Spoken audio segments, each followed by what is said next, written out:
Hello, everybody, and welcome to the Tribulation Institute. My name is Jeff Forster, and I'm your host today, which is the first day of January 2020. And boy, I'm going to try to. There's a lot going on in the world today, and I'm going to try to keep you abreast of what's happened in the last week. Okay, let's back up to, I think it was around Friday. Anyway, the U.S.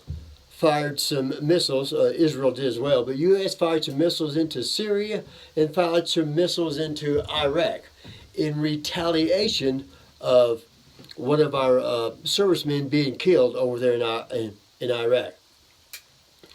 Well, yesterday there was some breakout violence in Iraq, where you had hundreds, I believe, of Iraqis that were protesting these strikes by the United States. And so they tried to break into our embassy in Iraq. Well, this happened before in Benghazi in Libya several years back when Obama was president and Hillary Clinton was Secretary of State. That didn't turn out very well for the ambassador there. Anyway, make a long story short, they didn't break in this time. They were held back by U.S. our Marines there at the embassy, and by some Iraqi forces. We had Apache helicopters that were firing flares to disperse the crowds, and we now have 100 more Marines over there, and we're sending more troops over there. So that's where it stands at the moment. So what do you have? Well, you have Iraq wanting to throw the U.S. troops out of there.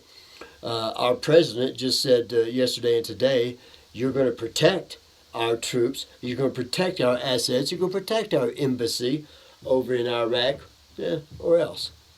Now, I don't know if this will die back down or if it will escalate, only time will tell.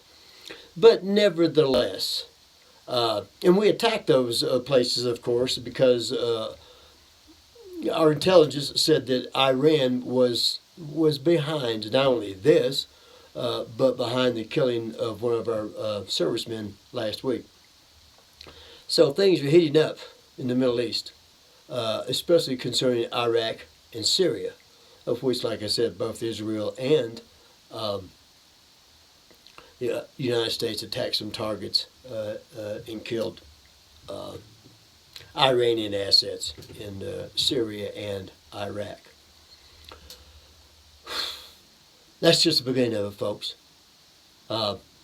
We also have what's going on in Virginia, which most of you know very well, which is, I think now is about 90% of the counties in Virginia classify themselves as Second Amendment sanctuary cities, meaning they're not going to enforce the laws that the Democratic mayor and the legislature promises to enact in a couple of weeks. Well, we'll see where that goes. So we have 90% of the counties saying they're not going to adhere to the turning in of these laws that they're planning on passing as soon as the legislature gets back to business, which I'm assuming will probably be next week, I guess. So we'll see where this goes. Things going on in Colorado. I think there's 11 other states that are planning to do pretty much what's going on in Virginia, Kentucky, Colorado. To enforce these draconian laws. Now, let's jump for a minute over to the president. Well, you see, of course, the impeachment is stalled because Nancy Pelosi has not sent it to the Senate so they can have hearings there. Will she? Yeah, maybe she will, maybe she won't. I have a take on this that I'll share with you in some of these broadcasts to come, which is, I think, that word crazy, C-R-A-Z-Y, is going to come into play in a whole lot of different areas. We know it already has on the red flag laws that were passed in Colorado and other places. So anyway, I'm running out of time here. Keep it close to this 5 minutes. And so thank you for coming. And if you're at our YouTube page, Jefferson Forrester or Jefferson A. Forrester, then you can like and share this. Till then, God bless and may He have mercy on all of us. Signing out, this is Jeff Forrester. Until tomorrow.